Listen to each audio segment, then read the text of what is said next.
Hi, എല്ലാവർക്കും സുഖമല്ലേ? ഇന്ന് വൈകുന്നേരം രാത്രി കഴിക്കാൻ വേണ്ടിയിട്ട് പൂരിയും മുട്ടക്കറിയും ഉണ്ടാക്കാമെന്നാണ് വിചാരിക്കുന്നത്. അങ്ങനെ അടുക്കളയിൽ കയറിയപ്പോഴത്തേക്ക് ഇതാ കിടക്കുന്ന ഒരു കുന്ന പാത്രങ്ങൾ സിങ്കിനകത്ത്. എപ്പോൾ നോക്കിയിരുന്നാലും ഒരു പാത്രമെങ്കിലും കാണും കേട്ടോ ഇവിടെ സിങ്കിൽ. അത് ഇവിടുത്തെ ഒരു നിയമമാണ്. പിന്നെ പെട്ടെന്ന് തന്നെ പാത്രമൊക്കെ കഴുകി അങ്ങ് കമഴ്ത്തി വെച്ചു കേട്ടോ. പിന്നെ എന്താ രണ്ട് ഉള്ളിയും എടുത്ത് തൊലിച്ചു, കുറച്ച് ഇഞ്ചിയും വെളുത്തുള്ളിയൊക്കെ എടുത്ത് കട്ട് ചെയ്യാൻ വേണ്ടിയിട്ട് വെച്ചിട്ട് പെട്ടെന്ന് അങ്ങ് കട്ട് ചെയ്ത് മാറ്റി.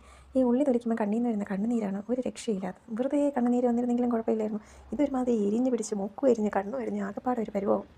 പിന്നെ ഇതാ കുക്കറിൽ, ഞാൻ എപ്പോഴും കുക്കറിലാണല്ലോ വയ്ക്കുന്നത്, കുക്കറിൽ എണ്ണയും ഒഴിച്ച് കടുകും ഇട്ട് കറിവേപ്പിലയും ഇട്ട് അതിലിടാനുള്ള ഉള്ളിയും മറ്റേ വെളുത്തുള്ളിയും ഇഞ്ചിയും ഒക്കെ കൂടെ ഇട്ട് ഉപ്പും ഇട്ട് അങ്ങ് അടച്ചു വെച്ചു. രണ്ട് ഇളക്ക് വിളക്കി അത് അവിടെ ഇരുന്ന് വെന്തോട്ടെ, അതിന് വേണമെങ്കിൽ അത് അവിടെ ഇരുന്ന് വെന്തോട്ടെ എന്നുള്ളൊരവസ്ഥയിലാണ് ഞാനതിനെ അങ്ങ് അടച്ചു വെച്ചത് കേട്ടോ.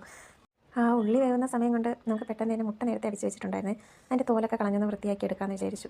അതിന് പെട്ടെന്ന് തോലൊക്കെ കളഞ്ഞെടുത്തിട്ട് മാവ് കുഴച്ച് വെച്ചിരുന്നതിനെല്ലാം പെട്ടെന്ന് തന്നെ ഒന്നുകൂടെ ഒന്ന് കുഴച്ച് ഉണ്ട ഉരുട്ടി അങ്ങ് വെച്ചു. അങ്ങനെയാണെങ്കിൽ അങ്ങനെ ചെയ്ത് വെച്ച് കഴിഞ്ഞാൽ പിന്നെ പെട്ടെന്ന് തന്നെ പൂരി ചടപടയെ അങ്ങ് ഉണ്ടാക്കിയെടുക്കാൻ പറ്റും കേട്ടോ. എല്ലാവർക്കും ഉരുട്ടിയൊക്കെ വെച്ചപ്പോഴത്തേക്കും ഉള്ളിയുടെ വിസിൽ വന്നിട്ടുണ്ടായിരുന്നു. അമ്മ എന്തൊക്കെ ചെയ്യണമെന്ന് കണ്ടു പഠിക്കാൻ വേണ്ടിയിട്ട് പുറകിൽ ആൾ വന്ന് നിൽപ്പുണ്ട്. ഇത് വേറെ ഒന്നിനുമല്ല, ഗോതമ്പ് ഉരുട്ടി വെച്ചേക്കുന്നില്ലേ പൂരിക്ക് വേണ്ടിയിട്ട്, അതിൽ നിന്ന് ഒരു ഉണ്ടയ്ക്ക് വേണ്ടിയിട്ടാണ് ഈ കിടന്ന് കറങ്ങുന്നത് കേട്ടോ. വന്ന നേരത്തെ ചോദിക്കേണ്ട എണ്ണം തരുമോ എന്ന്.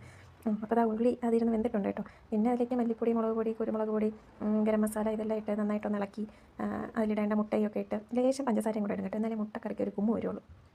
പിന്നെ അത് ഇളക്കാനൊക്കെ വന്ന് സഹായിക്കുന്നുണ്ട് എൻ്റെ ഒരു പുത്രി. പിന്നെ അവൾ തന്നെ മുട്ടയൊക്കെ ഇട്ട് കേട്ടോ. ഏറ്റവും വലിയ ജോലിയല്ലേ മുട്ട ഇടുക എന്ന് പറയുന്നത്. അതൊക്കെ ഇട്ട് സഹായിച്ചു. പിന്നെ നല്ലോണം ഇളക്കി അപ്പോഴത്തേക്കും മുട്ടക്കറി ആയി. ഞാൻ അടച്ച് മാറ്റി വെച്ചിട്ട് പൂരി ഉണ്ടാക്കാമെന്ന് വിചാരിച്ചു.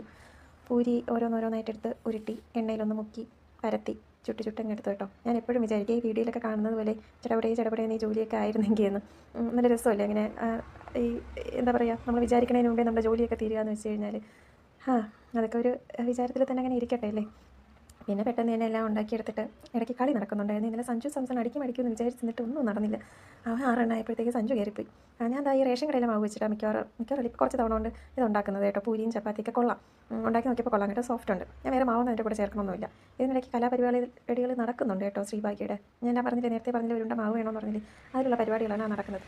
പിന്നെ പെട്ടെന്ന് തന്നെ കാപ്പിയൊക്കെ കുടിച്ചിട്ട് വന്ന് ആപ്പത്തിനരക്കി ഇട്ടിട്ടുണ്ടായിരുന്നേ. അതിൽ കുറച്ച് അവിലും ഈസ്റ്റും കൂടെ ഇട്ട് പഞ്ചസാരയും കൂടെ ഇട്ടിട്ടേ പെട്ടെന്ന് തന്നെ അങ്ങ് കുറച്ച് വെള്ളം ഒഴിച്ച് അങ്ങ് അരച്ച് വെച്ച് കേട്ടോ. അല്ലെങ്കിൽ പിന്നെ അത് മറന്നു പോകും ബാക്കി ജോലി ഇതിനിടയ്ക്ക് ചെയ്യാൻ പോയി കഴിഞ്ഞാൽ. നാളെ രാവിലെ ആകുമ്പോഴത്തേക്ക് ഞാൻ കിടക്കാൻ നേരത്തെ എടുത്ത് ഫ്രിഡ്ജിനകത്ത് വെക്കും കേട്ടോ. അപ്പോൾ രാവിലെ ആകുമ്പോഴത്തേക്ക് അധികം പുളിച്ച് പോകാതെ മാവ് കിട്ടും. പിന്നെയും ഒരു ലോഡ് പാത്രങ്ങളായി. ഒരു സ്റ്റെപ്പ് പാത്രം കഴുകിയതേ ഉള്ളൂ ആദ്യം. ഒരു ലോഡായി. അതെന്താണെന്നറിയില്ല, എപ്പോഴും സിങ്കിനകത്ത് പാത്രങ്ങൾ വന്നുകൊണ്ടിരിക്കുകയാണ്. പിന്നെ പെട്ടെന്ന് തന്നെ പാത്രങ്ങളൊക്കെ കഴുകി വെച്ചു. ഗ്യാസിൻ്റെ പുറവും സിങ്കും എല്ലായിടമൊക്കെ തുടച്ച് നീറ്റാക്കി വൃത്തിയാക്കി ഇട്ടു. ഇനി പ്രത്യേകിച്ചൊന്നുമില്ല, ലൈറ്റ് ഓഫ് ചെയ്ത് ചെന്നിരുന്ന് ഉറങ്ങാം. അപ്പോൾ ബൈ.